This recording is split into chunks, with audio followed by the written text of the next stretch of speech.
오늘 2025년 2월 2일입니다. 주일 예배 요한복음 2장 1절에서 11절까지의 말씀으로 결혼식에서 라는 제목으로 잠시 은혜를 나누겠습니다. 요한복음 강해를 하고 있지요. 2장으로 시작을 합니다. 요한복음은 요한이 이 땅에 성육신하신 예수님을 증거하는 책이지요. 예수님이 그리스도라고, 하나님이라고, 하나님의 아들이라고, 예수님이 유일한 생명이라고 우리에게 전해주고 있습니다. 이제 오늘 2장에서 우리가 읽었듯이 물이 변하여 포도주를 만드는 기사와 표적을 예수님이 허락하십니다. 그리고 이제 1장을 우리가 지난주까지 나누었는데요. 이렇게 보시면 1장은 우리가 요한복음의 서론이라고 볼 수 있고, 이제 2장부터 예수님의 본격적인 그 사역이 시작이 됩니다. 1장을 잠시 요약해드리면 그 시작이 태초에 말씀이 계시니라. 예수님을 말씀으로 표현했습니다. 그 태초에라는 표현이 시간의 시작 전이라 그랬죠. 온 세상이 있기 이전부터 예수님이 계셨다, 말씀이 계셨다 하십니다. 그 말씀이 하나님과 함께 계셨고 그 말씀이 하나님이시니라 라는 그 웅장한 선포가 1장에서 시작을 합니다. 예수님이 하나님이시라는 말씀이지요. 예수님이 만물을 만드셨습니다. 우리 창세기 1장에 보면 하나님께서 이르시되 그대로 되니라, 이르시되 그대로 되니라. 해와 달과 별들을 만드시고 빛과 어둠을 만드시고 하늘과 땅, 또 바다와 모든 동물들, 하늘에 나는 새들을 하나님께서 만드셨습니다. 그곳에 말씀이 계셨고 그곳에 예수님이 함께 계셨지요. 온 세상 만물 중에 주님의 손길이 닿지 않은 것이 하나도 없다는 것입니다. 그러기에 예수님은, 하나님은 만물의 근원이십니다. 생명의 근원이시고 평강의 근원이시고 사랑의 근원이십니다. 그러기에 그 예수님에게서 그것들이 무한히 치솟습니다. 무한하게 나옵니다. 무엇이요? 생명이요, 사랑이요, 평강이요. 그렇게 예수님을 소개하시고 그 길을 준비하는 사람이 등장합니다. 세례 요한을 언급을 하지요. 요한은 그 빛, 생명, 하나님에 대해서 증거하는 사람이다 라고 합니다. 예수님을 하나님을 빛으로 표현하며 온 세상의 주인이신데 그 주인이 이곳에 왔는데도 세상이 알아봤다, 알아보지 못했다? 알아보지 못했다. 영접하지도 않았다라고 합니다. 그런데 그 와중에도 그 예수님을 영접하고 그 예수님을 믿는 이들이 있었으니 그들은 하나님의 자녀가 되었다라고 합니다. 근데 하나님의 자녀가 되는 것 사람의 뜻으로 됐다고요? 아니요. 부모님 잘 만나면 된다고요? 아니요. 그렇지 않다는 거예요. 사람의 뜻으로 되지 않고 혈육으로 되지 않고 오직 하나님의 뜻으로 되었다라고 합니다. 그러니까 저와 여러분들이 예수를 믿는 것, 이때 당시에도 예수님을 영접하고 예수님을 부르며 믿었던 모든 이들이 사람의 뜻으로, 사람의 계획으로, 혈육으로 된 것이 아니고 하나님의 뜻 가운데, 하나님의 계획 가운데, 하나님의 인도하심 가운데 되었다라는 것입니다. 저와 여러분들이 이 자리에 있어 예수님을 믿고 하나님을 의지하는 것이 하나님의 영원한 계획 안에, 하나님의 섭리 가운데 있다라는 것입니다. 그 가운데 우리가 하나님의 자녀가 되었으니 1장 16절에 은혜 위에 은혜라고 표현을 하신 것이지요. 세례 요한이 사역을 합니다. 광야에서 낙타털옷을 입었지요. 또 메뚜기와 석청을 먹었습니다. 회개하라고, 돌이키라고. 왜요? 이제 왕으로 오신 그 예수님을 우리가 영접하기에 우리의 마음과 우리의 생각과 우리의 삶이 깨끗해야지요. 그러하기에 광야로 모인 이들에게 선포하고 전합니다. 회개하고 돌이키라고. 이제 오실 그 예수님을 맞이할 준비를 하자고 그렇게 외치지요. 그러며 물로 세례를 줍니다. 그러한 사역을 하니 당시 종교 지도자들이 사람을 보내어 묻습니다. 너는 누구냐? 여러분들에게도 질문을 한다 그랬죠. 우리 주님이 여러분들 마음속에도 질문을 할 것입니다. 그리고 주변에 있는 사람들이, 부모님이, 자녀들이, 또 배우자가, 친한 친구들이 혹은 주변 사람들이 항상 물을 것입니다. 여러분들이 출퇴근하며 가사 일을 하며 아이들을 양육하며 일을 하며 사람들을 만나고 밥을 먹고 모든 상황 속에 우리 마음 안에 늘 질문이 생길 것입니다. 너는 누구냐?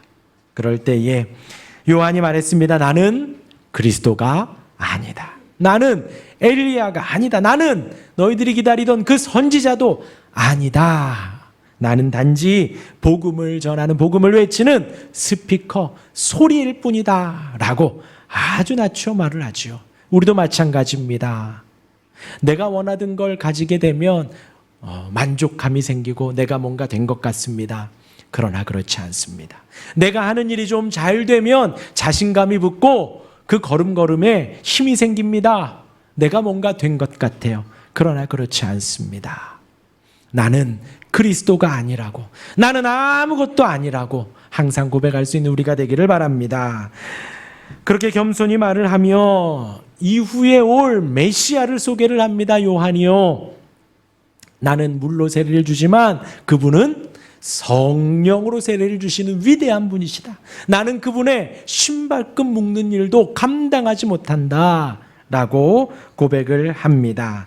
그러며 요한에게 나온 예수님을 보고 두 마디 하지요. 세상 죄를 지고 가는 하나님의 어린 양이다. 저와 여러분들이 예수님을 믿는 이유 딱 하나입니다. 우리의 모든 죄의 용서함입니다. 우리의 모든 죄값을 주님이 탕감해 주신 것입니다. 무죄로 만들어 주신 것이지요. 그 세상 죄를 지고 가고 하나님의 어린 양이다 했습니다. 어린 양 하면 출애굽의 6월절 어린 양을 생각하시라 말씀드렸지요. 그 1년 된 흠없는 양을 잡아 그 피를 문설주에 바릅니다. 그러면 그날 저녁 애굽의 장자들은 모두 다 죽임을 당하는 심판 속에, 그 죽음의 저주 속에서 구원받고 건짐받고 살아나는 은혜가 있을 것이다. 하나님의 어린 양, 그 어린 양 대신 예수님이 우리 마음 안에 발라져야, 그 피가 우리의 문설주에 발라져야 우리가 구원을 받습니다. 건짐을 받습니다. 죽음에서, 저주에서 우리가 영생으로, 생명으로 구원을 받게 됩니다. 그래서 세상 죄를 지고 가는 하나님의 어린 양이라 했습니다. 그러며 하나님의 아들이구나 라고 요한이 말을 합니다. 그러며 예수님이 제자들을 부르시지요. 안드레를 부르시고 시몬을 부르십니다. 또 빌립을 부르시고 나다나엘을 부르십니다. 그러면서 우리 예수님 온 세상 만드셨지요. 우리 모두를 아십니다. 그러면서 나다나엘에게 내가 나무 아래 있을 때에도 내가 보고 있었다라고 말씀을 하시지요. 저와 여러분들도 마찬가지입니다. 홀로 있는 것 같고 우리의 인생, 험난한 인생을 지나온 것 같지만 그 모든 삶 속에 우리 주님이 함께 하십니다. 우리 주님이 동행하시고 보듬어 주시고 인도해 주시지요. 우리가 기도할 때에, 우리가 말씀 볼 때에 함께 하셨고, 내가 외로울 때에, 힘겨울 때에, 혹 내 인생의 끝이구나 생각했을 그때에도 우리 주님은 함께 하시며 안아주시고 보듬어 주시며 위로하셨습니다. 그 주님임을 지난 시간에 말씀을 드렸죠. 이렇게 요한복음의 1장이 서론격으로, 빛으로, 메시아로, 우리를 다 아시는 분으로, 또한 그 길을 앞서 행하는 세례 요한을 소개하며 1장이 서론격으로 소개가 됩니다. 예수님이 그리스도임을, 예수님이 하나님이심을, 예수님이 생명임을 이제부터 증거하겠다라는 것이죠. 그리고 이제 2장이 시작을 하죠. 우리 아까 찬양한 대로 물이 변하여 포도주가 되는 사건이 오늘 나오게 됩니다. 세 가지를 말씀드릴 텐데요. 먼저 예수님과 마리아 제자들이 나오고 혼인잔치에 초청이 되어 그들이 다 그곳에 이르렀습니다. 그 혼인잔치에 대해서 그래서 혼인잔치에서라고 쓰려다가 결혼식에서가 더 우리에게 마음에 와닿지요. 그 혼인잔치, 결혼식을 잠시 설명을 드리고요. 두 번째로 마리아가 하인들에게 말을 합니다. 하인들에게요. 뭐라고요? 무슨 말씀을 하시든 그대로 하라. 그리고 이제 마지막으로 세 번째로 물을 포도주로 만드는 사건이 나옵니다. 당시에 포도주는 잔치에서 매우 중요했습니다. 그 역할을 우리 주님이 하셨죠. 이 세 가지 오늘 좀 말씀드리겠습니다. 예수님이 이제 사역을 시작하시는 때는 예수님의 나이 한 30세 되었을 때입니다. 그 전까지는 그냥 평범한 인생을 살아오셨지요. 그렇게 시간이 지나 사역을 할 때가 되어서 이제 사역을 할 때의 그 시작이 세례 요한의 세례로부터 시작을 합니다. 예수님은 사람들 앞에서 그때부터 조금씩 나타내시고 가르치시고 했다라는 것이죠. 그 가운데에 오늘의 말씀이 첫 번째 기적이라는 것입니다. 그런데 생각을 해보시면요, 우리가 마리아가 성령으로 예수님을 잉태했습니다. 그 사건도 사실 어마어마한 기적입니다. 처녀가 잉태를 하다니요.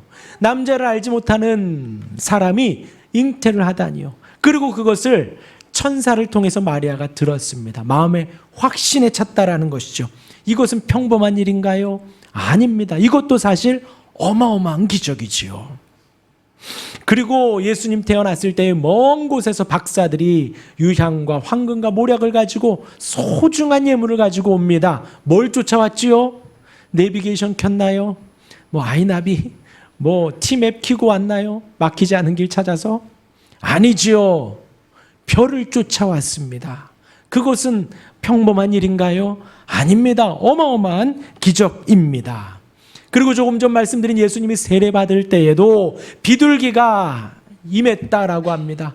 하나님의 음성이, 성부의 음성이 들리고 성령으로 비둘기가 임했다고 합니다. 이것은 또 평범한 일인가요? 그렇지 않습니다. 그렇지 않습니다. 근데 사실 요즘에 이렇게 종로나 나가다 보면 비둘기 떼가 많이 있습니다. 도망도 안 가더라고요. 요즘에는 이렇게 지나가도 아주 여유롭게 걸어서 길을 터줄 뿐이지 날아가지도 않아요. 이렇게 주는 거 받아 먹고요. 요즘에 그렇게 있지만 비둘기 떼가 하늘 공중에서 성령으로 임하는 사건은 사실 평범한 일이 아니지요. 그 모든 것이 사실 기적입니다. 표적입니다. 예수님이 이 땅에 오신 그 모든 것이 표적인데, 예수님이 공생의 사역을 시작하며 메시아로 드러내며 말씀을 가르치고 기적을 일으키는 그 모든 일들 속에 첫 번째, 예수님이 직접 행하신 그 첫 번째 기적이라는 것입니다. 그러니 중요하다, 중요하지 않다? 중요하다라는 거예요. 무엇이 중요할까요? 먼저 그 포도주로 만드는 기적이 갈릴리 가나의 혼인잔치에서 있었습니다. 왜 혼인잔치일까요? 혼인이 중요하다라는 것입니다. 하나님이 맺어주신 가정이라는 거죠. 부부이지요. 그렇게 성경은 혼인을 중요하게 여깁니다. 아담을 하나님께서 완벽하게 만드셨지만 그를 돕는 배필로 하와를 허락하신 것이지요. 부부가 그러하다라는 것입니다. 서로 도우라는 거예요. 서로 도우라는 것. 서로의 필요를 채워주라는 것이죠. 그래서 이런 것 같아요. 내가 가지고 있는 것 혹은 내가 부족한 것, 그 사람이 가지고 있고 그 사람이 부족한 것 내가 채워주고, 그러하니 부부가 서로 맞아요? 안 맞아요? 맞는 게 하나도 없습니다. 그래서 로또라 그러더라고요. 맞는 게 하나도 없다고. 근데 그렇게 하나님이 맺어주셨다라는 거예요. 살아계신 하나님, 아까 예수님을 영접하는 것 하나님의 뜻이라 했습니다. 사람의 뜻이 아니라. 하나님의 어떠한 뜻인가요? 우리를 너무나 사랑하시는 하나님의 뜻입니다. 저와 여러분들을 알고 우리의 인생을 알고 우리의 삶을 알고 우리가 어렸을 때에, 우리가 유년기 시절에, 우리가 청년 때에, 우리가 결혼할 즈음에 결혼하고 살아오는 모든 인생을 아신 하나님께서 적절하게 나의 배우자를, 나의 가정을 허락해 주셨다라는 것입니다. 내 살 중에 살이요 내 뼈 중에 뼈로다. 너는 나고 내가 너다. 그것이 바로 부부이고 그것이 바로 가정인 것입니다. 그 혼인잔치, 그렇게 남녀가 만나 결혼하는 혼인잔치, 결혼식에서 오늘 일이 있었다라는 것이에요. 아담에게 하와를 허락하셨죠. 가인과 아벨이 태어났지만 가인이 아벨을 죽이는 아주 무시무시한 일이 생겼습니다. 그것으로 끝났나요? 아니요. 아담과 하와를 통해 하나님은 셋을 허락하셨습니다. 구원의 계보를 이어가셨지요. 그런데 세상이 너무나도 악해요. 너무나도 악해요. 하나님이 멸하실 만큼 악해갔습니다. 그런데 그 홍수 심판으로 끝내셨나요? 하나님은 그 계보 속에 노아를 허락하십니다. 노아를 허락하시고 방주를 만들게 하시며 인생을 구원하셨지요. 다시 시작한 인류 가운데에 그 다음 하나님은 아브라함을 택하십니다. 아브라함에게 사라를 허락하시고 그 둘 사이에 이삭을 이어가며 구원의 계보를. 그런데 그들이 혈기왕성할 때 허락하시지 않았지요. 아브라함은 100세입니다. 사라는 이미 경수가 끊어져 여성으로서 아무 일도 하지 못할 그때에 하나님은 기적과도 같이 이삭을 허락하시고 그 가정 가운데 기쁨을 주셨다라는 것이지요. 이삭의 야곱에 이어서 12아들 허락하신 그들이 이스라엘 민족이 되었지요. 이스라엘 민족이 하나님 앞에 왕을 요구합니다. 그리고 하나님이 허락하신 왕이 사울 왕입니다. 사울 왕이 잘했더라, 겸손하게 하나님 말씀 뜻대로 잘했더라, 그러면 얼마나 좋아요. 그런데 그러지 않았지요. 사울은 하나님의 말씀에 순종하지 않았고 우상을 섬기며 귀신을 의지했습니다. 그렇게 사울이 쇠락해져 갈 때에 하나님은 다윗을 준비시키십니다. 다윗을 준비시키시며 이제 여러분들이 사무엘 상하를 보면 다윗에게 아내들을 하나님이 허락하셔요. 그 아내를 허락하셔서 일부 다처이다 그걸 말씀드리는 게 아니라 다윗의 가정이 하나님께서 든든하게 세워져 간다라는 것을 표현을 하는 거예요. 사울은 점점 불순종하여 쇠락해져 가고 다윗은 점점 하나님의 말씀을 따라 전쟁에서 승리하고 아내를 허락하시며 가정이 든든히 서가는 모습을 보여주시는 거예요. 우리가 잘 아는 호세아 선지자가 있지요. 그는 하나님의 말씀을 전하는 사람입니다. 그런데 하나님께서 결혼하라고 합니다.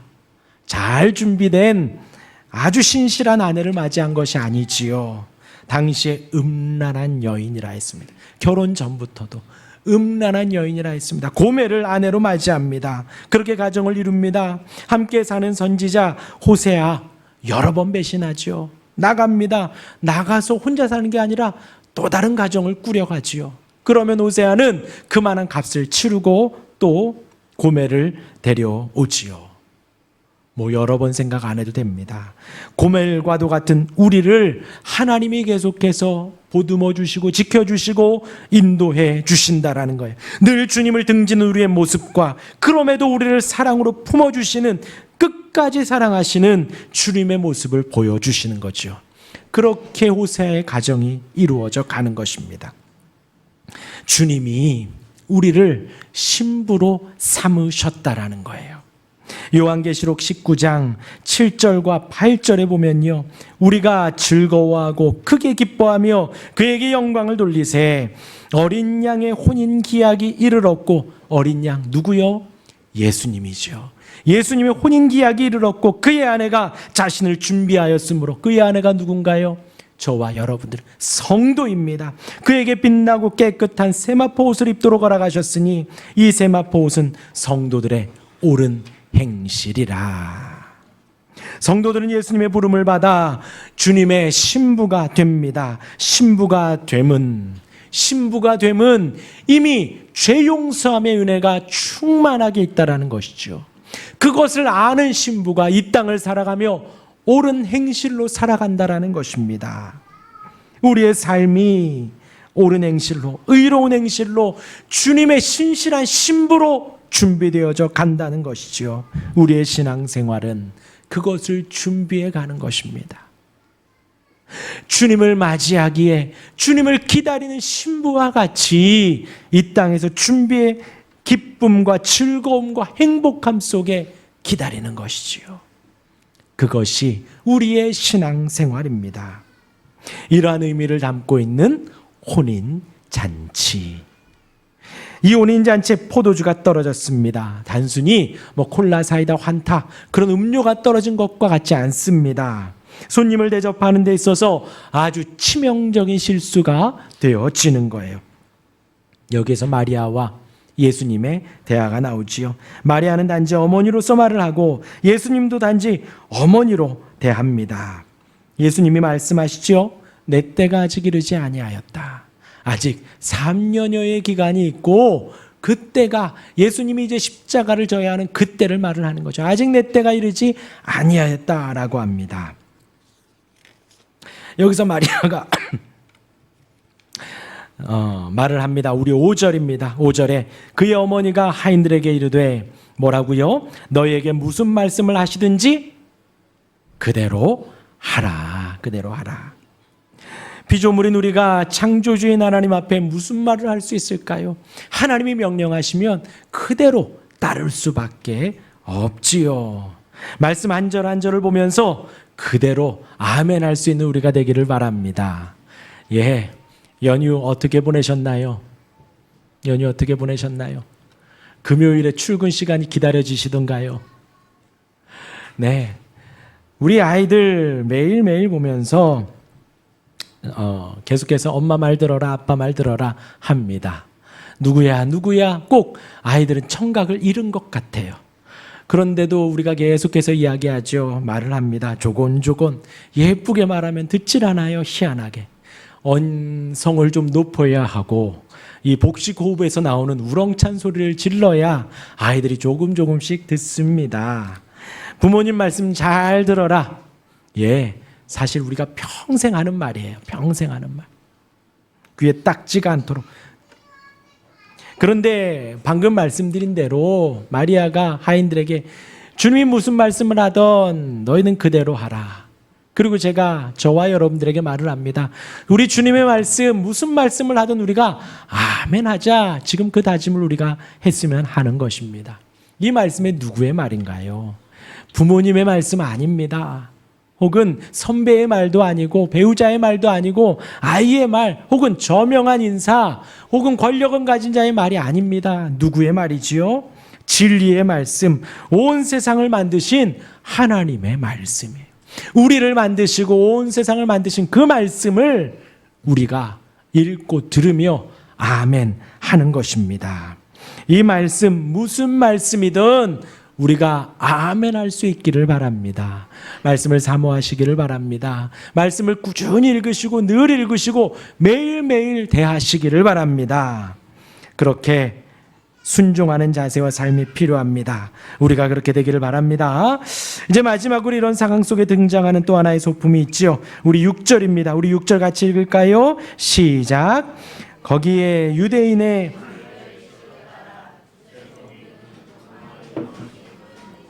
네, 돌 항아리입니다. 예전에, 지금은 여러분들 다 아파트에 사니까 없지만 예전에 단독주택에 살 때 항상 지붕에 혹은 옥상에 마당 한켠에 있었던 항아리가 있었죠. 제가 이제 어제 찾아보니까 항아리가 제일 큰 게 한 50리터 정도 된다고 하더라고요. 50리터. 그리고 이제 저희 밥하는 밥통 있죠. 영업용 밥통 한 6리터, 6.2리터 정도 된대요. 그런데 지금 여기에 소개되고 있는 이 돌 항아리는 작으면 75리터, 크면 115리터 정도 된다고 합니다. 그러니까 그 우리가 알고 있는 큰 항아리의 한 2배 정도는 된다는 얘기예요. 100리터 정도. 그렇죠? 거기에 그 돌 항아리가 그 집에 6개가 있었다. 그것은 평소에 여기에 이제 물을 담아 놓고 나갔다 들어올 때 손과 발을 씻는 용도입니다. 뭐 율법은 아니었고 그냥 관행적인 제의로 우리가 외출을 했을 때의 일상 속에서 부지 중에 우리가 손발이 더러워졌을 때에 부정한 것을 만졌을 때에 손과 발을 깨끗하게 씻고 그러니까 이제 정결 예식에 사용되는 이라는 표현이 사용이 된 것입니다. 거기에서 손과 발을 씻고 오는 그 돌 항아리입니다. 그것이 지금 한 100여 리터 되는 것이 6개가 준비되었다라는 것이지요. 방금 말씀드렸죠. 위에 밥통 그 하나 우리가 가득하면 저희가 먹습니다. 근데 그것이 20개가 있는 거예요. 그러니까 어마어마한 양인 거죠. 그 돌 항아리 6개. 그 돌 항아리에 물을 붓고 그 물을 포도주로 바꿉니다. 예수님 단지 말씀만 하셨죠. 물을 채워라. 떠다 갖다 주어라. 거기에다가 뭔가를 첨가한 것도 아니고 막 기도하신 것도 아니고 단지 말씀만으로 주님이 그렇게 하셨습니다. 정결하게 하기에 사용되는 그 돌 항아리에 물을 포도주로 바꾼 것이죠. 이 포도주, 이제 저희가 조금 있다가 또 성찬식을 할 것이지만 예수님이 마지막 제자들과 최후의 만찬을 하며 그 포도주를 나누어 주고 말을 합니다. 저녁 먹은 후에 잔도 그와 같이 하여 이르시되 이 잔은 내 피로 세우는 새 언약이니 곧 너희를 위하여 붓는 것이라 하며 나누어 주었지요. 곧 포도주는 주님의 피, 생명, 보혈을 상징합니다. 우리를 위해 부어지셨지요. 그것이 우리를 정결하게 합니다. 요한복음 13장 8절에 베드로가 이르되 내 발을 절대 씻지 못하시리이다. 13장의 시작이 예수님이 제자들을 끝까지 사랑하시니라 라는 말씀으로 시작을 하며 세족식을 하는 거예요. 세례 요한이 그랬지요. 이 내 후에 오시는 분은 신발끈도 나는 감당하지 못한다. 당시의 신발 혹은 발을 씻기는 일, 그 집에서 가장 하찮은 종이, 가장 낮은 노예가 감당했던 거예요. 그런데 예수님이 지금 제자들을 앞에 두고 이제 곧 배신하는 놈도 하나 있어요. 그럼에도 불구하고 이제 곧 예수님이 잡혀가면 금방 도망쳐가는 그 제자들을 허리춤에 끈을 묶고 무릎을 꿇고 그들의 발을 씻겨줍니다. 가장 하찮은 종이 하는 그 일을 예수님이 제자들에게 해주고 있습니다. 그러니 베드로가 이렇게 말하는 거죠. 내 발을 절대 씻기지 못하시리이다. 왜요? 나의 선생인데, 나의 주님인데 내 발을 씻다니요, 씻겨주시다니요. 말이 안 된다라는 거죠. 그런데 예수님이 말씀하시지요. 내가 너를 씻어주지 아니하면 뭐라고요? 너와 나와 상관이 없다. 예수님의 보혈로 우리가 씻김 받지 않으면 주님과 우리가 아무 상관이 없는 것입니다. 주님이, 예수님의 이름이 나를 정결하게 해주시지 않으면, 나를 의롭게 해주시지 않으면 주님과 내가 아무 상관이 없습니다. 여러분, 예수님만이 우리를 정결하게 하십니다. 그 보혈만이, 그 생명만이 우리가 용서받는 유일한 대가입니다. 오늘 말씀을 정리하면요, 예수님이 이 땅에 오셨죠. 성육신 하셨지요. 평범히 사시다가 이제 하나님의 그 뜻을, 그 말씀을 밝히는 그 사역 속에 첫 번째 하신 기적, 혼인잔치에서 물을 포도주로 바꾸셨습니다. 이제 저와 여러분들은 지금 신앙생활하기 위해 이 자리에 와 있지요. 예수님을 믿습니다. 말씀을 사랑합니다. 말씀을 얼만큼 사랑하시나요?